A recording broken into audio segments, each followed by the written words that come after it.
Today I am talking about how to get your yoga body, right? So obviously I am a big advocate of yoga, and that's how everyone knows me. I'm just going to share my screen now with my presentation. Yeah, so the Yoga Body Method Masterclass. I've bigged this up quite a lot in the group, so I'm hoping that it's going to live up to expectations. We're going to go for an hour, okay? And I just want to thank everyone for joining me and everyone that signed up, because I've had a huge interest in this. And obviously it's that time of year, isn't it? I know. My first slide, who is this for?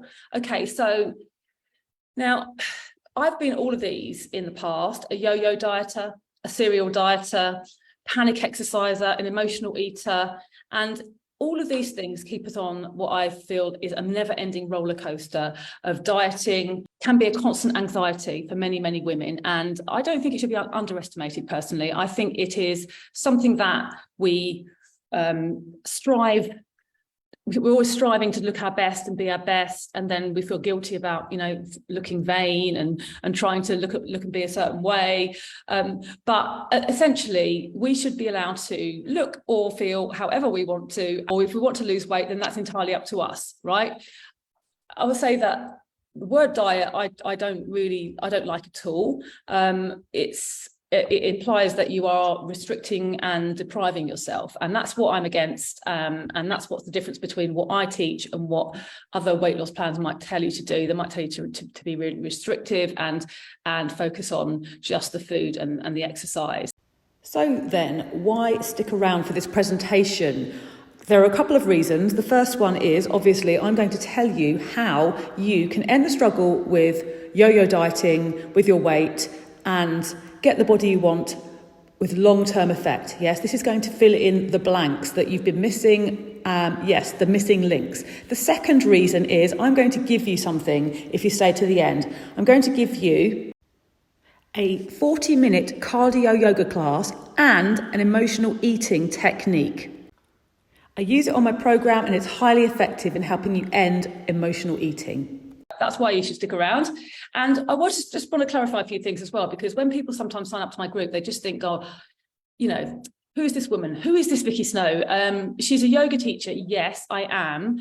But, you know, maybe you think because that I'm a yoga teacher that is what I teach, and that is the route to a long-term yoga body, as I call it. Yeah. But I just want to clarify at the beginning that is not the route.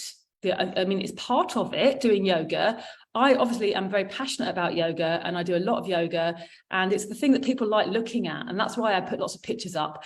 And I teach yoga, yes, and there's even a link to my classes if you want to join in any of my classes. There's a link there. So yes, I am a yoga teacher, but is that what the Yoga Body Method is all about? No, it's not. Okay, so Yoga Body Method is about much more than just doing yoga, even though I'll do yoga all day long with you, right? I love yoga. And I'm not even saying it's not a toning exercise. It's a toning. It can be very physical. It can be very sweaty and challenging. It can be, you know, it can be a brilliant exercise. But what I'm saying is, as an exercise, and I'm talking about any exercise as well, it is not the only thing that you need to do to get your yoga body. There is a lot more to it. And now, I don't want you to then now start thinking, oh my God, this is going to be really hard. It's going to be really hard. She's telling me I've got to do loads more than just yoga. But don't worry, please don't worry about that. This is a quote. I thought this demonstrated it well from somebody that did my program. And she said, I just really enjoyed it, and I was worried it was going to be too hard. And you'd expect a program like this to be full of HIIT classes and running around, but it's not. It's designed to be completely enjoyable, which makes it even better. And there's no urgency. So I just wanted to clarify that, well, after saying that about yoga, because this is not what you think. What I'm presenting today really isn't what you think it's going to be. So a lot of people probably are coming on here thinking, oh, I'm going to teach you how to do yoga. And that is part of it, part of what I do, but it's not how I get you to your permanent yoga body, right? There's a lot more to it, and it's not what you think. Okay. So yeah, you may be thinking, okay, if it's not the exercise, maybe it's the food that she's going to tell me about food. And yes, I'd be forgiven for thinking that too, because most food and exercise plans food, exercise, diet plans, whatever, weight loss plans, focus on the food, don't they? They probably focus on the food more than the exercise. And here is a, you know, a selection of ones. I mean, I've done most of these over the years, and I tried and tried and tried.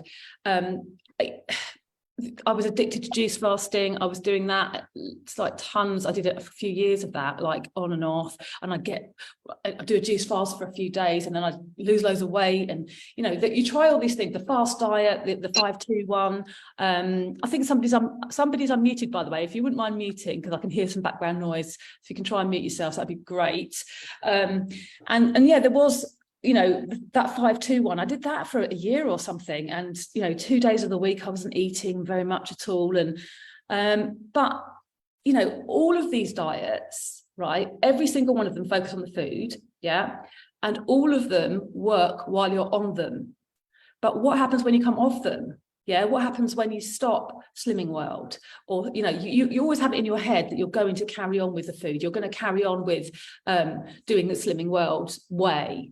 But actually, who wants to eat like that for the rest of their lives? You don't want to do that for the rest of your life. It's impossible.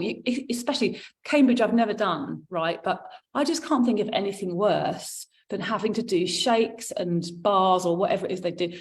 I just can't think of anything worse. Food should be enjoyable. Yeah, we should be nourishing our bodies with fresh food and veg and just fresh, and you know, and it should be a treat. It shouldn't be something that feels restrictive, or, you know, you shouldn't feel deprived and all of the above. So I just wanted to draw your attention to, yeah, it's not about the exercise, although that comes into it.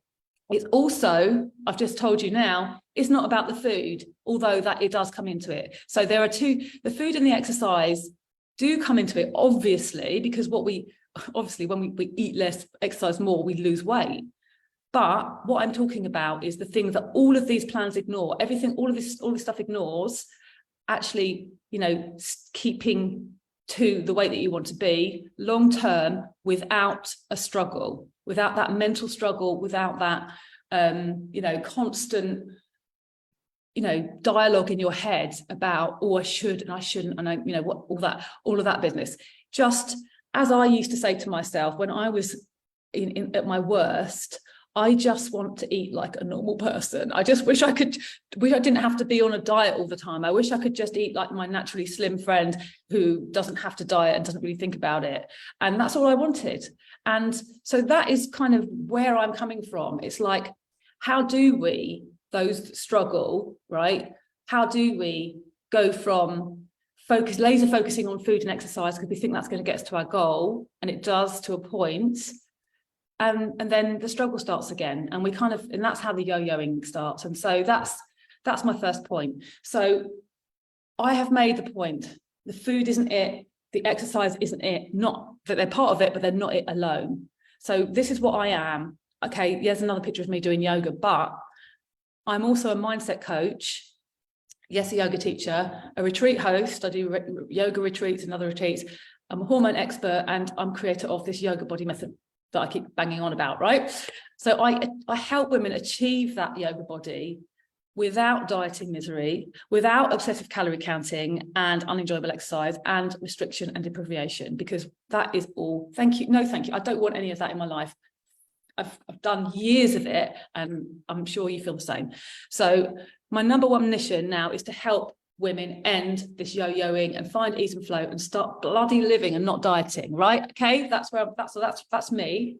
And this is where I came from. I mean, I had 20 years of struggling. So someone on this Zoom that knows me from school, actually. So I think we were always trying to be thinner when we were about 15, you know, and it's always been a struggle. It's always been there in your head. And that's that's something you're brought up with and you pass down from your parents and whatever, wherever it comes from, it's there, isn't it?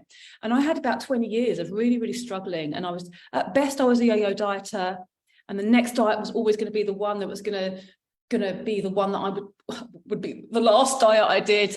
And I did a lot of binge eating as well, and emotional eating, and then dieting again and being obsessive with it. But I was obsessed with being thin. And I think I had some sort of body dysmorphia. I thought when I look back at the pictures, I look great. I looked all right. But I just really didn't like myself. And I had an obsession with exercise, a massive obsession with it. And at one point, I realised at one point that I had a form of bulimia as well, but not recognised in this country really, but exercise bulimia. I read an American book that taught me all about that. And yeah, just like exercising for the sole reason of burning off your binge, basically. And I even stooped to like diet pills at times in my life when I've really felt desperate to lose weight. And, you know, I'm not talking, I mean, I was never anyone that was massively overweight. I was losing and regaining the same, probably 14 pounds for 20 years. But all of this stuff was going on, all this mental stuff. And, you know, whether you're this extreme or not, whether you just kind of, you know, you just get a bit peed off with it. Oops, sorry, I've gone forward to it. There are different extremes. Like I was quite extreme. Luckily, I didn't really go into anything very dangerous. I mean, I don't know whether you think bulimia or diet pill addiction is dangerous, but they probably are. But it wasn't like I wasn't, you know, kind of hospitalized ever or anything like that. But it was a very bad anxiety. Okay, so. And some moments I remember feeling really desperate. There was like, this is a picture of me in my early 30s, and I had an office in London. I had my own company for 10 years, a PR company. And we specialised in fashion. And obviously being in that world didn't help me with my kind of food issues. I was always on a, you know, diet. And I remember the day before this day, we were all off to a fashion show this day for one of our clients to work on this fashion show. And the day before that, I remember just sitting in my office on the floor. I was alone and I was crying my eyes out, so stressed because it was London Fashion Week. And I was crying, bawling and stuffing food in my mouth. And I didn't know what to do. And I phoned my mum and I said, Mum, what's wrong with me? I can't stop eating. And yeah, I just didn't know what was going on. I couldn't understand it.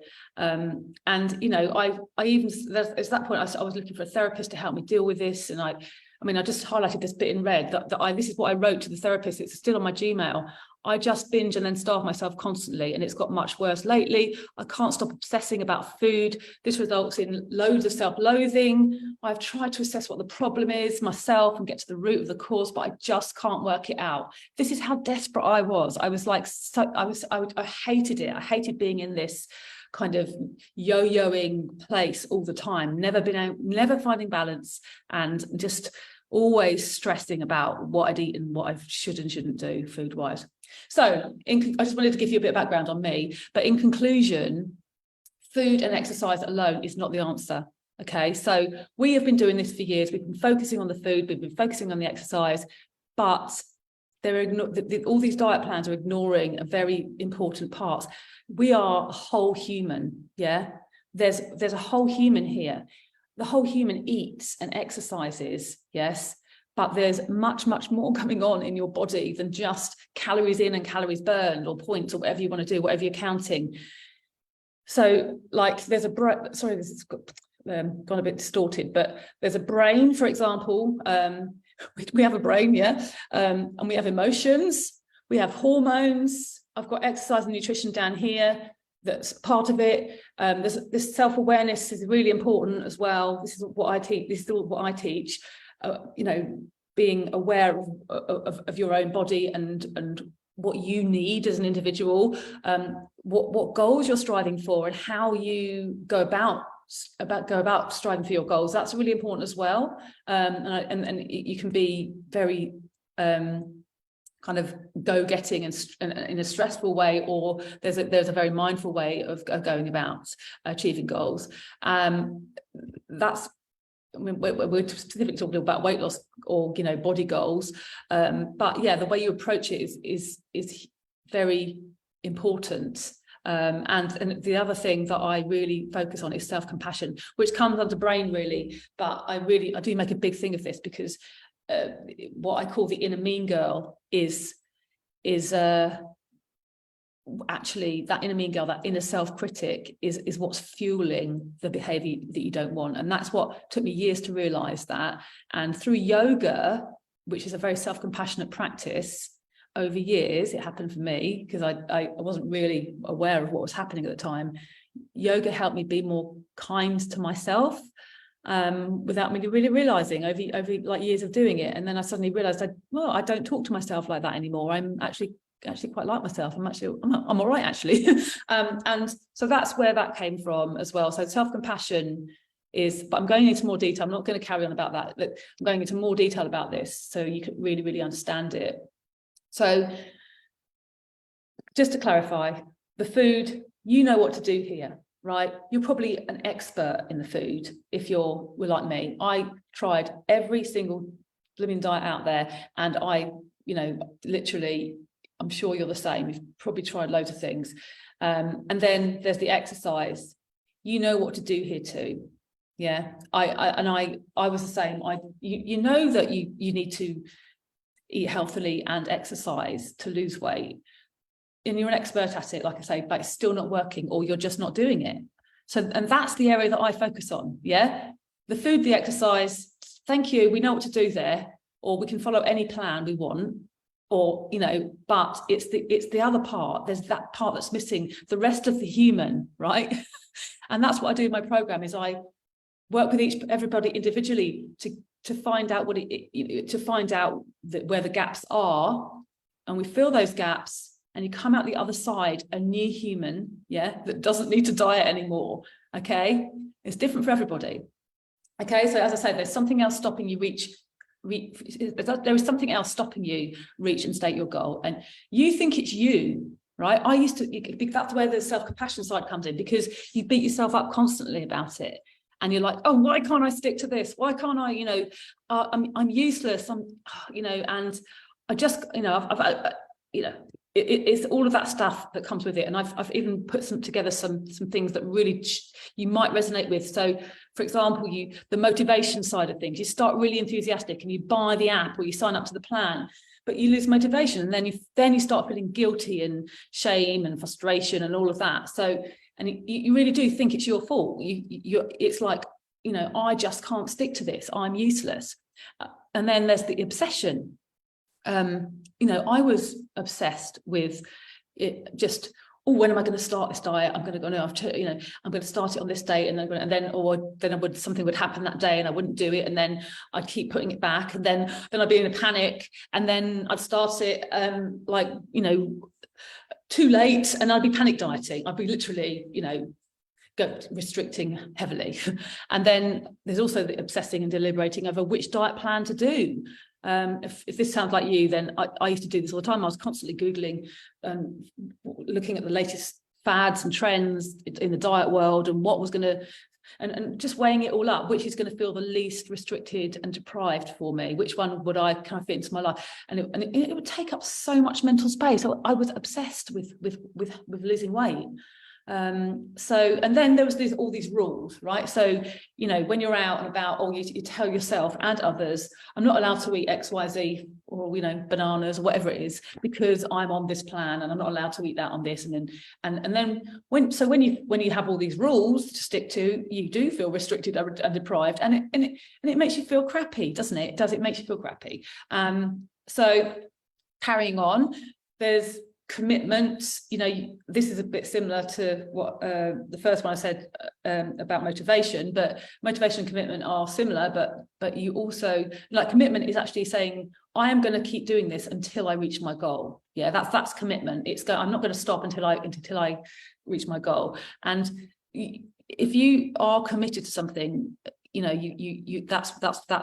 that is what you do. So you think of something else that you're committed to in your life, your partner, your marriage, or perhaps you've got another goal, your career or something like that, and you decide that you're going to achieve this. But with food, you just can't do it. You can't do it. You decide you definitely will not have that dessert, but then you cave when the waitress comes over, or friends pressurize you. Yeah, that's another thing, isn't it?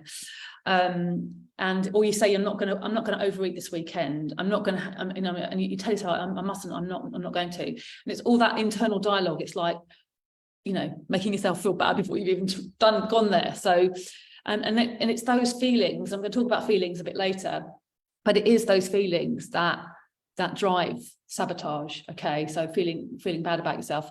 Then there's this like false hope, I see it as. In each time you start a new diet, you're convinced, I've already said this will be the one, this is the one that's going to save me, and I'm going to be thin and everything's going to be fine, I'm going to be happy. Yeah, and you confuse thinness with happiness as well, right? I always say to my clients, you don't lose weight to be happy, you need to be happy to lose weight. It's the other way around. Okay, so it's about generating the emotions that do serve you so that you can get to where you want to be. Okay, so the next one is belief. So deep down, you don't really believe that it's possible for you to get the body you want. Does that sound like you? That was definitely me. I really didn't. I believed it would always be a struggle for me. I felt that this was my lot. I was, just destined to struggle. And I secretly envied naturally slim people.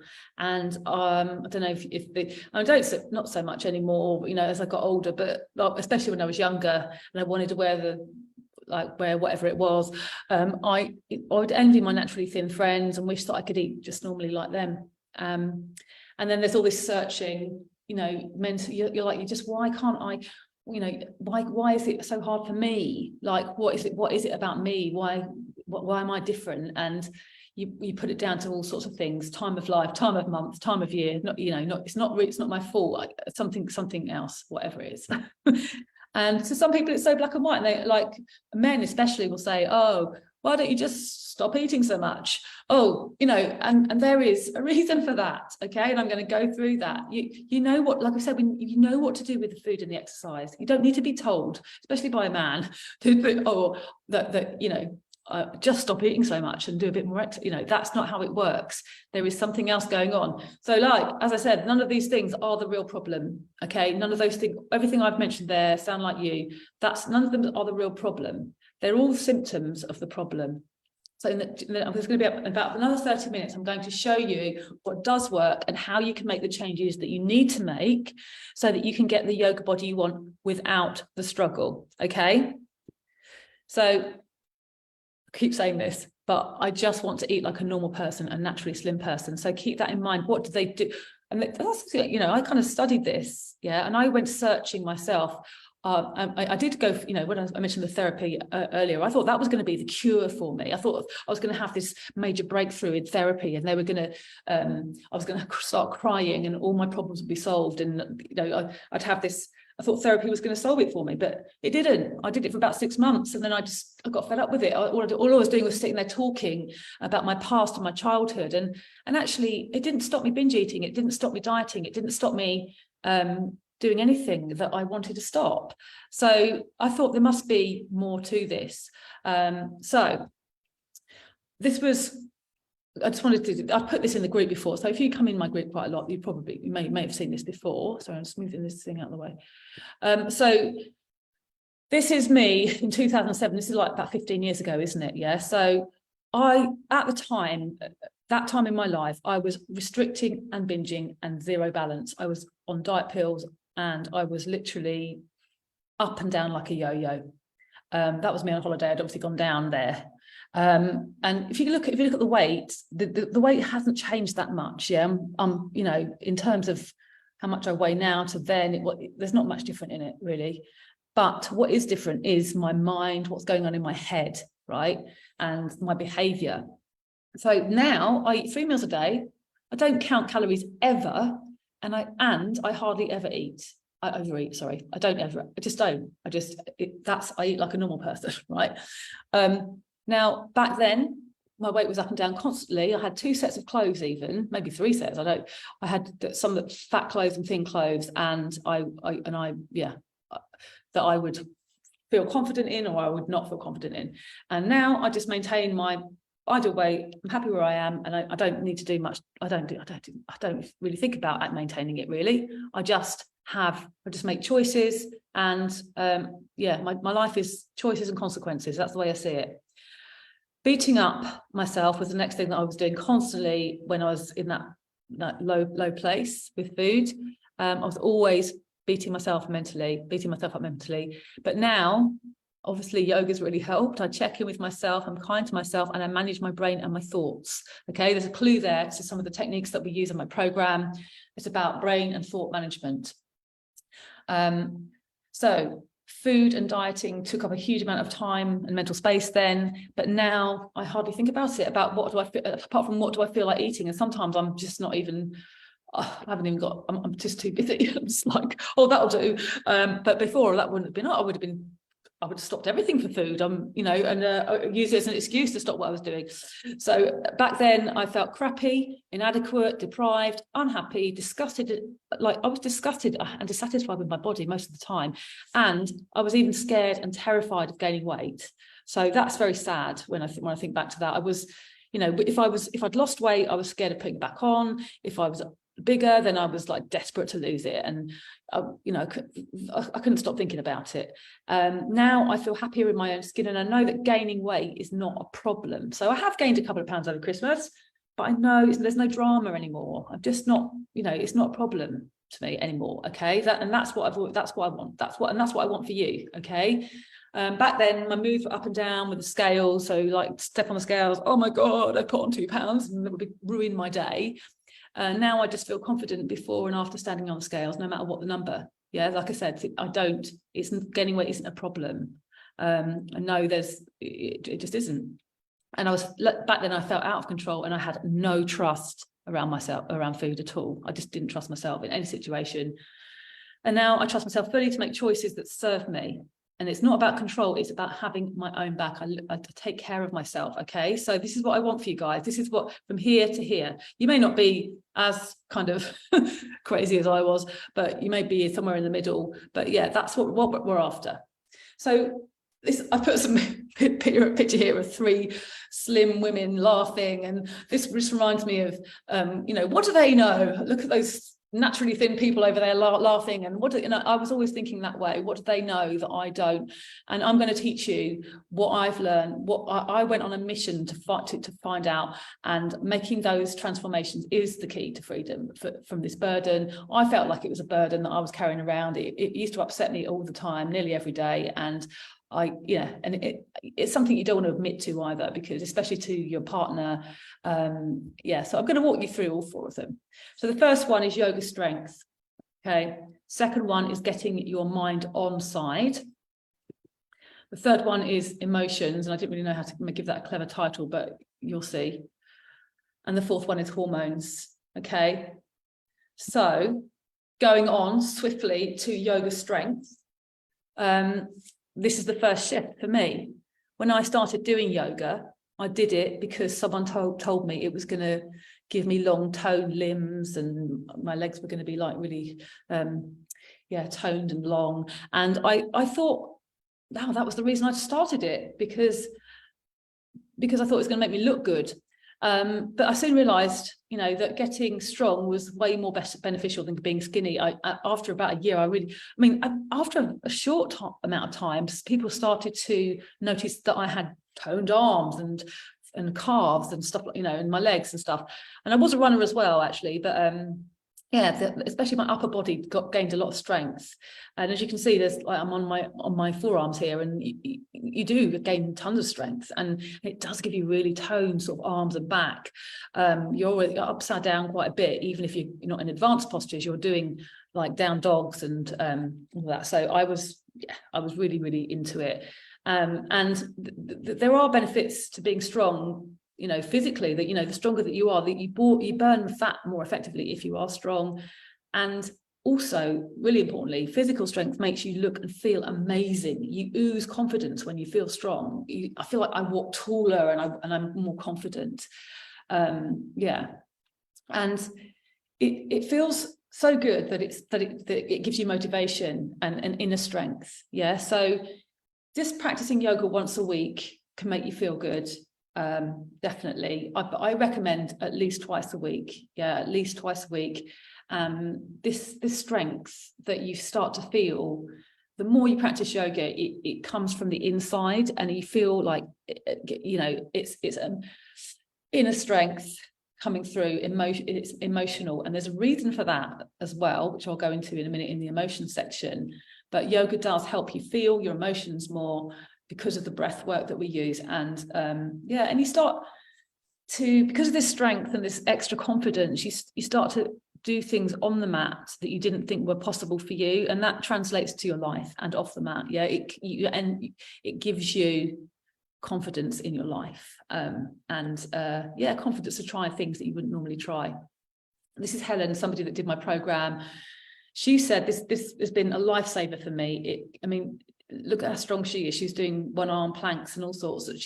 She was 51, and she said she's achieved, first of all, she was struggling to lose weight because of her hormones. She was in early stages of menopause, and she was gaining weight no matter what she tried. She couldn't lose weight. She was focusing on the food and the exercise, obviously, and nothing was working.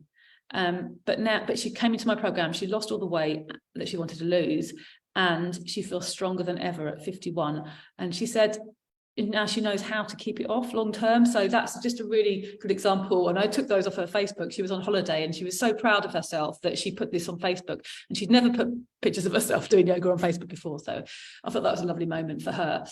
So shift 2 is getting your mind on side. Okay, now this is a huge area, right? I first discovered mindset coaching and all of this when I read a book called Brain Over Binge, and that's when I was deep in this kind of binge eating that I was doing. And this book called Brain Over Binge really helped me understand how the brain works, and that's where this fascination with the brain's involvement in in your food habits comes from. So basically, it's a mindset is hugely important. I used to hear this all the time, and I thought, what the hell's mindset got to do with my weight loss? But it has everything to do with it, right? Because if you are not the weight, or don't have the body that you want, it's 100% because of limiting beliefs or thoughts. Okay, so that what you think and what you believe about yourself is what you are. And I know that may sound a little bit heebie-jeebie yogi kind of thing, but it's not. It's actually true. So if you can think about it in terms of anything, if you believe something will happen, it will. Then if you believe, like something, just say you're given a promotion at work, and you're told you're going to have your extra pay packet in your bank on January the 30th. And you're told this, you believe that's going to happen. So you start making plans to spend that money, and you know that it's coming, right? And that is what you have to do with your mindset and the weight loss. You have to believe that it's possible for you, okay? So many people start in scarcity mode, are in failure mode. Let's call it failure mode. Most people are in failure mode until they lose weight. They're like, oh, I can't, I'm fat until I've lost it. And that is the problem. Their mindset is in the negative place, and that hinders them. And that's why they might lose weight through grit and determination. But if their mindset is not on the right level, then they will put the weight back on. So this is how human behavior works. Look, there's a 1, 2, 3, and 4 here. You have to change your thinking first, because your thoughts create your feelings, right? So you change your thinking, then you change your feelings because you've changed the thoughts or beliefs, and the feelings direct your actions. So this is not me making this up. This is how human behavior works. It's thoughts, feelings, then action. The actions are the eating and the exercise, aren't they? Yes. So eating food is an action, exercising is an action, but you can't, and you can change those. Yes, you can change them, and you can change your results. But unless you go back to 1 and 2 and change your thinking and your feelings, you can't change 3 and 4 permanently, right? So in order to permanently change your behavior, you must first change the way that you think and feel. So that's how I work with my clients. This is mindset coaching, right? I work out what the client's limiting beliefs are, and we find out where they're stuck and how it's holding them back from achieving what they want long term. So 99% of weight loss programs ignore this, and that's why they don't work. And I say to some people, what has worked, when I start speaking to people about what's going on my program, they'll be like, what does, I said, what's worked for you recently and what doesn't work, and people would say, oh yeah, I'll just use the Cambridge diet as an example because I just really hate that diet. And I even though I've never done it, I hate it. But yeah, literally, people say, oh, that really works for me, and I'm like, how many times have you done it? Okay, 7 times. Well, if you've done it 7 times and you've put yourself through that misery of just not eating real food for 7 times, and you're still gaining the weight, it doesn't actually work, right? They're not addressing 1 and 2. They're only doing 3 and 4. And who is winning here, right? Who is winning? Right? You're not winning, are you? You're not winning. The Cambridge diet are winning because they're getting their money's worth out of you, because that's just, we believe, we're brought up to believe that it's the food and the exercise, and that's all we need to change. And that's the first thing. And we also accept that it will always be a struggle for us. That's kind of a mindset that we need to change. It will always be a struggle for me. That's a mindset. And if you believe that it will always be a struggle, then you kind of happily go on struggling and doing Cambridge diet 7 times. That was an honest example of somebody I know that's done it 7 times. So anyway, kind of rant about that for ages, but it's this mindset that you can see that there's 2 areas of mindset to change there, but the decision to eat is just the tip of the iceberg. And I love this analogy. Underneath is all the thoughts and feelings that lead to the action of eating. Yeah, as I said before, 99% of weight loss programs only try to change the actions. They don't change what we're thinking and feeling. And you are a whole human with emotions. Yeah, and when you're having a down day, you're having a rough, if you don't feel like sticking to it. So what do you do then? Yeah, what does the Cambridge diet tell you there? Maybe they've got a support group, maybe they've got that kind of thing going on, but you can't be on that diet for the rest of your life with that support group. So something needs to change. You have what we're aiming towards is you out there on your own, able to cope with eating normally, and not stressing, and also maintaining your weight normally and naturally. Okay, so if you only try and resist change, if you only try to resist and change what you eat, it doesn't work without changing what's underneath. Okay, the thoughts, the beliefs, the feelings. You're always going to go back to those old behaviors of eating and sabotaging. You've got to go back to the thoughts, beliefs, and feelings. And this is a practice. It doesn't just happen. So think about this. I'm going to bring this into it as well because it's so important and it's helped me so much. Right, the inner mean girl in yoga, it's called the ego. Yeah, it's that mind-led thing, this inner dialogue, and how we view ourselves creates your reality. Yeah, and it's that kind of the telling yourself off. I should be at the gym. I shouldn't have eaten that. And how does that make those thoughts? Those are thoughts are sentences in your head, and it's all the shoulds that make us feel bad about ourselves. So I should be at the gym now. How do you feel when you say that? You feel guilty. You feel ashamed that I haven't stuck to it, or whatever it is. You feel those guilt and shame emotions, and that is what drives emotional eating. Yeah, if you're an emotional eater, you guilt and shame are 2 of the top emotions that drive emotional eating. So if you're creating that with your own thoughts, then that is where we do the work. Right, this is where we do the work. So you could be on. Let's pick on Slimming World for change. You could be on the Slimming World. Oh my God, I haven't stuck to my points today. I've gone right. I've totally gone over. I've really messed up. I'm going to have to level it out tomorrow and eat less tomorrow. And how are you feeling when you're thinking all those thoughts? You're feeling frustrated and annoyed with yourself, and guilty, and peed off with yourself, and all of those emotions. When you're on that diet and you've broken those diet rules, that will fuel sabotage. Okay, it fuels that you're creating that with your own mind, and that's what we work on. So how about changing those thoughts? How do we do this? How do we make our emotional needs a priority? Yeah, because that's essentially what you're doing is you're ignoring, you're making yourself feel bad all the time.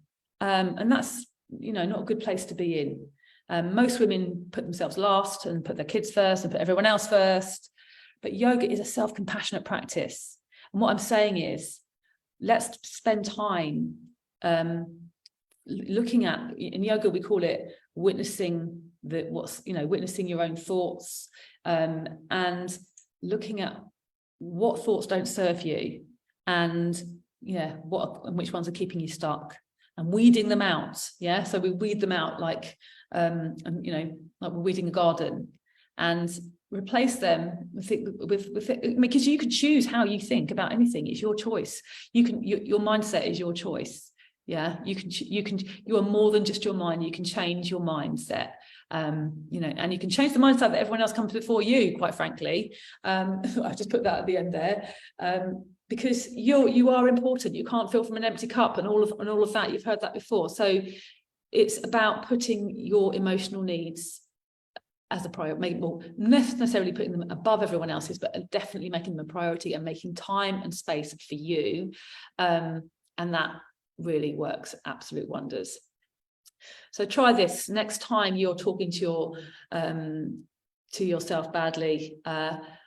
Imagine you're talking to your closest friend or your daughter, and just try being your most loving and supportive self to yourself. What would you say if your daughter or your best friend had overeaten something? What would you say to her?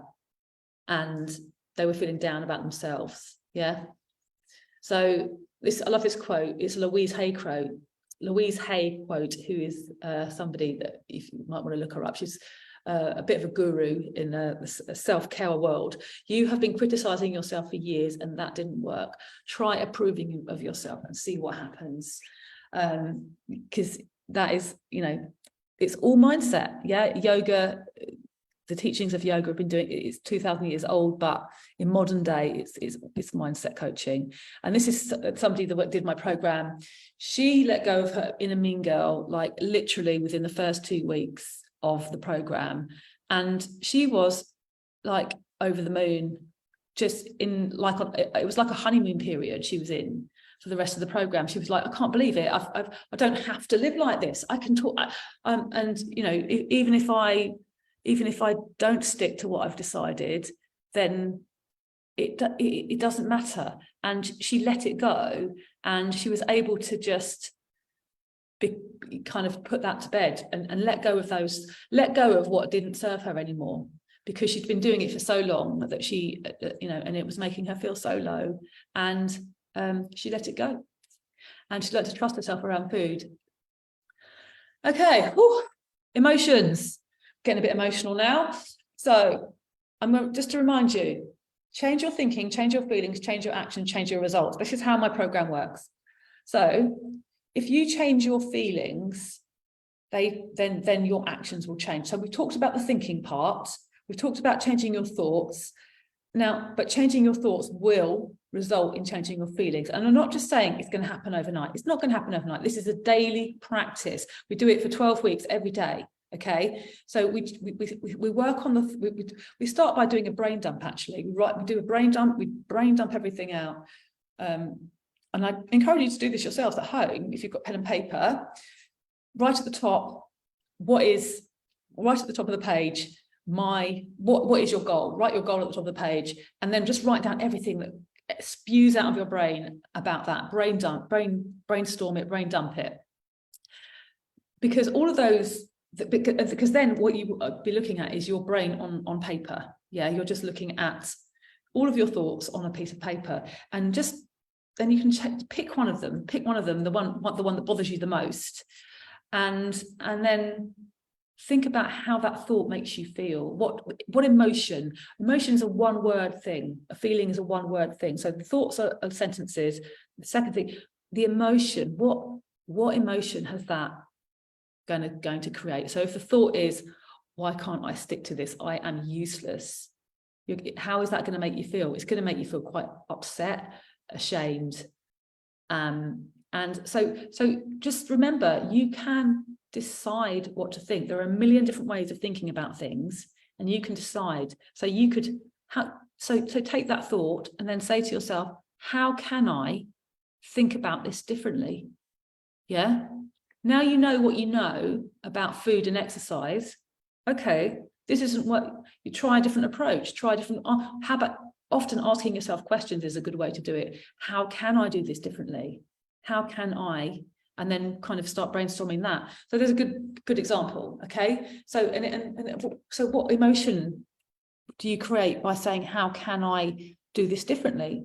It's not shame, guilt, frustration, is it? It's curiosity and hope, maybe. And so how is that going to affect your actions? You know, you're not going to sabotage when you're feeling curious and hopeful. Yeah, but you are going to sabotage if you're feeling guilt and shame, etc., etc. So I just wanted to kind of recap.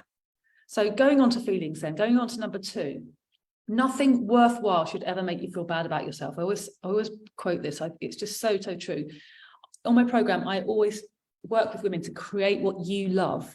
Create what you love. Yeah. If you don't enjoy HIIT classes, don't do them. Right. If you don't, I remember one day I decided, when I was at the gym, I'm never doing that again. I've decided I'm never doing exercise again that I don't enjoy. I enjoy running and I enjoy yoga. That's what I do. I do a bit of weights as well, because I think I need to tone up a bit sometimes, but I don't really enjoy it, so I don't do it very much. You know, just create what you love. And with food as well, create what you love. Okay, and we do that with the food on the program. We give you guidelines, but everybody is allowed to test. There are no rules that you mustn't eat this and you mustn't eat that. We work with you to create what you love so that you can stick with it and it becomes part of your life and what makes you feel good. So back to emotions. So let's just describe how this is working. When our brain is in charge, we are up in our heads all day long. We're checking out, aren't we? Yeah. We're not feeling, because our brain is in charge. Yeah. Our brain is very strongly in charge most of the time, making decisions, going through the day. Yoga comes along and really does work to help you change that. I did a practice this morning in the group, a live practice in the group, and I really demonstrated this in that live practice. So you can go back and look at that. It's in the Yoga Body Daily section. But you can control your breath and slow down the thinking brain, and also your heart rate and nervous system all becomes calm. Okay, so you're not in that kind of stress mode anymore. And there is science behind it. Obviously, anxiety. You know, if you suffer from anxiety, then you're given breath work exercises to do. It calms the brain down. And that's what yoga is. It's a moving meditation. We control the breath and the movement at the same time. No other exercise does this. Breath quiets the mind, body takes over. And that results in feeling instead of brain in charge, no feeling. So we're breathing, we're moving. And when we do that, and our brain just takes the back seat for a change, we start to feel emotions. It's the emotions that are pushed down all day are allowed to pop up and surface and say, oh, hello, and actually be felt, right? So this is so important for emotional eaters, okay? And this is what I used to find when I first started doing yoga, and I was in that horrible place with food. And I used to, at the end of the class, I used to feel really emotional and I'd be crying. And I wouldn't want to leave a yoga class and go and buy ice cream and stuff my face. I wanted to I felt like I'd done something really good to my body and I wanted to go and do more of it. And I felt like eating kale salads or whatever. But that's an exaggerated example, but you know what it is. Emotional eating. You know what emotional eating is? It's eating when you're not hungry, and eating or binging when you're not hungry. It's because you're feeling something. And what I say to my clients is, what is the worst that can happen? If you just pause, and don't emotionally eat, if you're not hungry, it's like check in with yourself. We have a hunger scale. We say, where am I on the hunger scale? It's about retraining you. I'm not actually hungry. I'm just fancy something. And that fancying something is an emotion usually. And And if you just pause for, we call it the 30-minute pause, give yourself 30 minutes, check the clock and see what happens. And what normally happens is you feel something. Yeah. So instead of eating, you feel something, and then you allow it, you allow that emotion. And then what happens? It passes. And most often you just forget about the food and you forget about the craving. It's gone, right? Bearing in mind the craving is an emotion as well. Yeah. Cravings pop up. And we have tons of tools for dealing with cravings as well. Okay, so this is the hunger scale I just mentioned. So you eat when you're hungry, which is a 3 or a 4 on the hunger scale, and you stop when you're satisfied. Sorry, you eat when you're hungry at -3 or -4. Starving is -10, stuffed is 10, and then you stop when you get to about 4. And we keep this. You can have this as a screensaver on your phone or just print it out, and we keep this with us and just practice doing that. Yeah, practice checking in with yourself and staying connected to your body, staying connected to your hunger, your natural hunger cues. And this is how you retrain. This is part of the retraining for the emotional eater. Okay. Yoga helps because it helps us feel our emotions. And we have these other very kind of more practical ways of dealing with the retraining. Okay. This is that's really interesting as well, that thoughts, facts, and emotions, right? Consider this. There are so many thoughts, aren't there? And we've just discussed doing brain dumps and writing down all those thoughts that are not serving us, things that are making us feel low and crappy and frustrated, guilty, and all of those emotions that make us sabotage, yeah, to drive us to sabotage. So this is quite a good game to play. What I do with my clients is ask them whether that's a thought or a fact. And obviously, a fact is something that is definitely true, but so many people believe things about themselves that are not facts, and they're actually just their thoughts, right? So if you believe, like, I'll just take that example of it will always be a struggle for me. They believe that is a fact, right? But what we do is we challenge those thoughts, we challenge the brain, we challenge people's brain, and we challenge them so that fact, that what they think is a fact, they start to think about it slightly differently. There's a spectrum of how you can think of things, and it's like opening themselves to the possibility that this might not be 100% fact.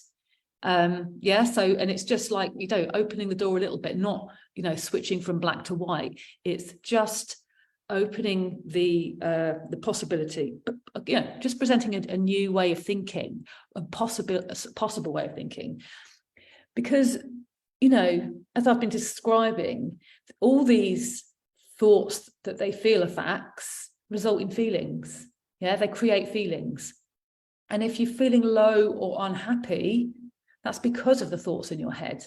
Yeah, you might think it's something external that's happening to you that's making you feel low or unhappy, but actually it's your thoughts about that is making you feel unhappy. I mean, it's, there are lots of extreme versions. If somebody's like whacked you around the head, then obviously you're going to feel low and unhappy about that, because you're going to think that really hurts and I hate you. But that's a very extreme example, but generally things happen to us all the time, and people have different reactions to things because they think differently about the same thing. Yeah. So this is something really, really interesting. And I just found it so fascinating when I first learned this, because half the time your thoughts are working against you and they're not even true. Yeah.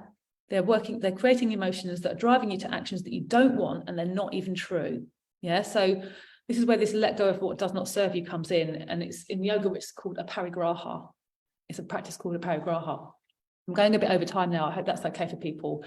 But hormones, I'm going to quickly swift on to hormones. Hormones, right? So I've talked about that. For me, is the missing link. Those thoughts and feelings.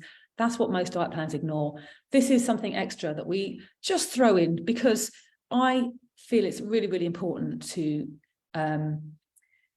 support your hormones. I met a nutritionist years ago when I was deep in my obsession with juice fasting. I was on a juice fast weekend, at some health farm place, and I met this nutritionist there, and she was amazing, and she actually is on my program now because I've pulled her along with me all these years, and she taught me to eat to support my hormones instead of counting calories and stuff like that. So obviously she taught me to stop counting calories and eating low fat sugary products, and because effectively there are 8 hormones that are associated with appetite and fat burning and water retention, and so we focus on those 8 hormones, and when we do that, that controls your fat burning. Yeah, so you don't have to ever count anything, and that's what I was saying about earlier. I don't count anything. I don't restrict food. I eat what I want to eat,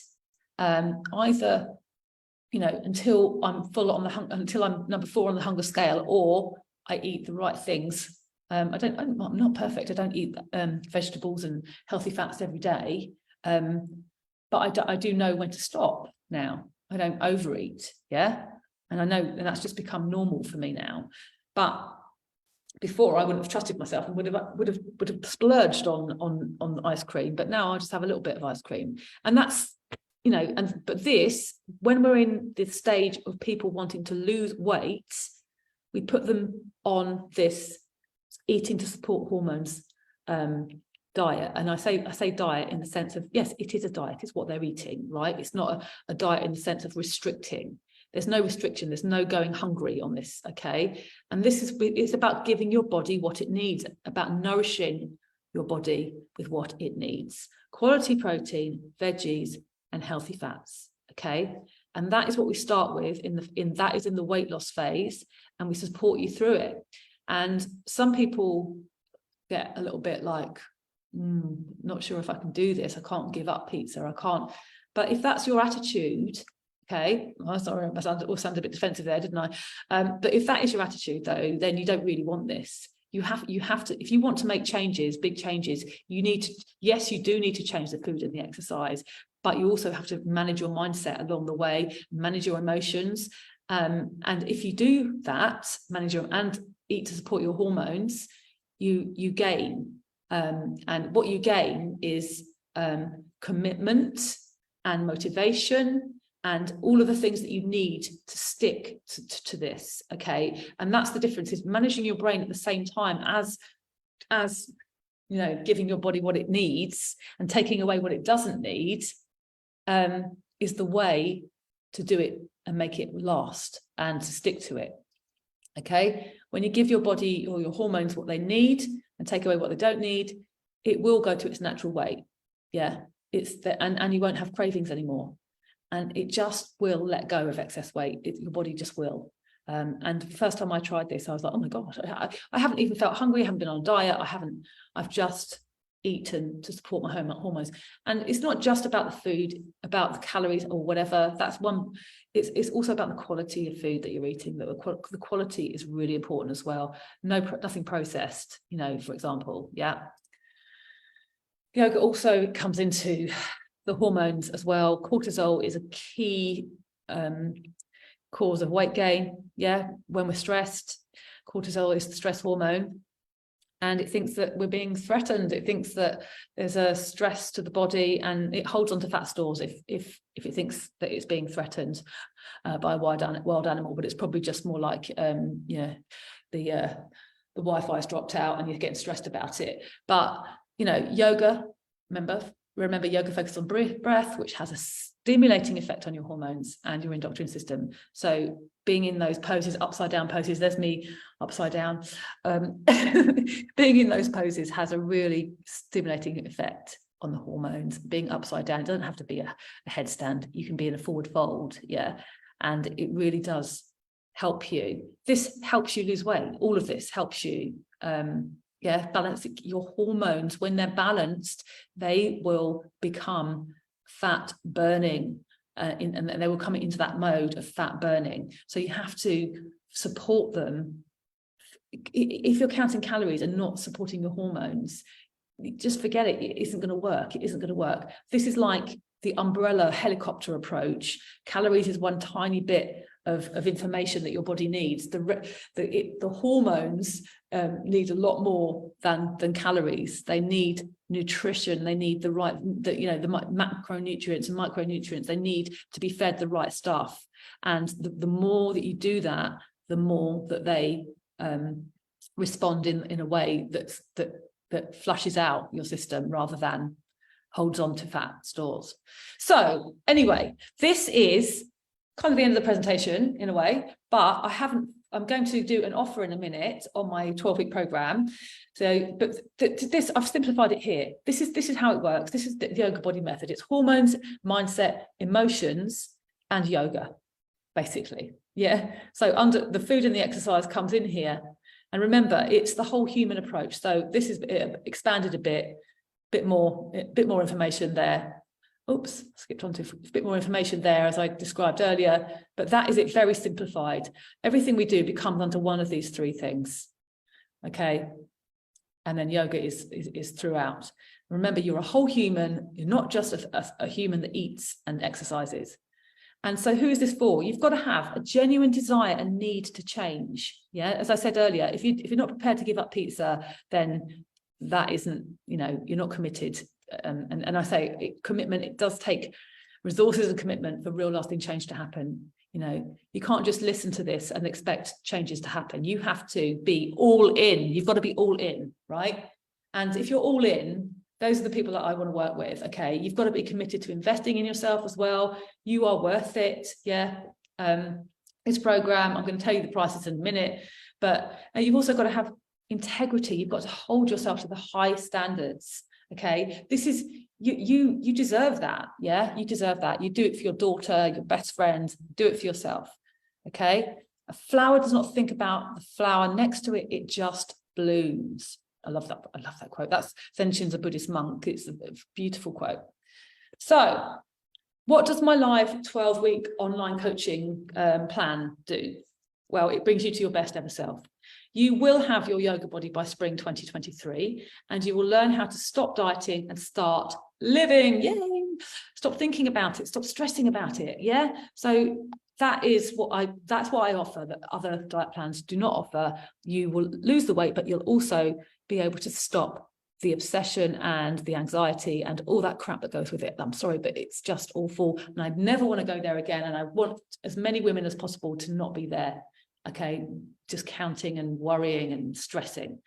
So in 3 months, a lot can be achieved. Yeah. So we work on your own body goals individually. Everyone's different, but everybody can expect a more toned physique, your arms, leg, back, tummy, derriere. Remember I said my arms were the first thing people noticed because I was like down dogging and, not used to it.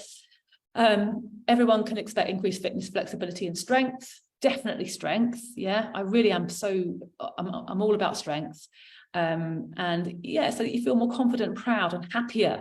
And this helps you lose weight, because when you feel better, you're much you're in that right mindset. Yeah, you'll drop at least a dress size.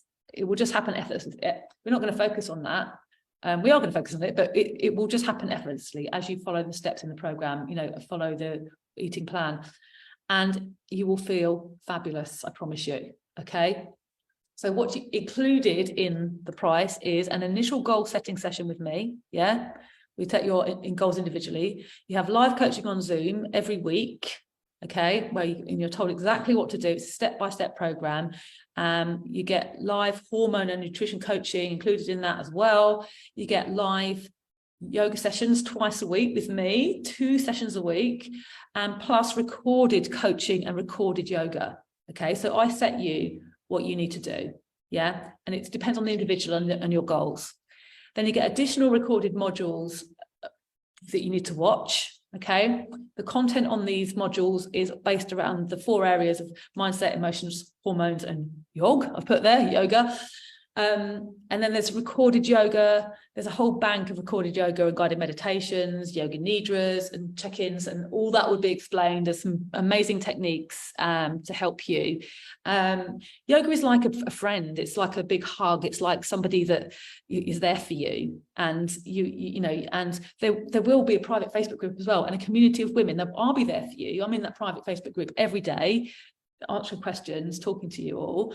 And then there's a community of women as well, and you support each other. You can follow any of these plans, but if you don't manage your mind and your emotions while you're doing it, and your hormones, you will fail at all of them. You will fail long term. Yeah, you'll get the results initially. Right. But if the yoga body method is something that you would like to try or be interested in talking to me about, please book a free 20-minute consultation with me, and we'll talk about how we can end the struggle for good for you and move forward with your life at the weight that you want to be on your own terms. Here is my booking link. It's www.go.oncehub.com/yoga moves scheduling. That is the link direct to my diary where you can book your call with me to discuss your struggle and how you move forward without a struggle for the rest of your life.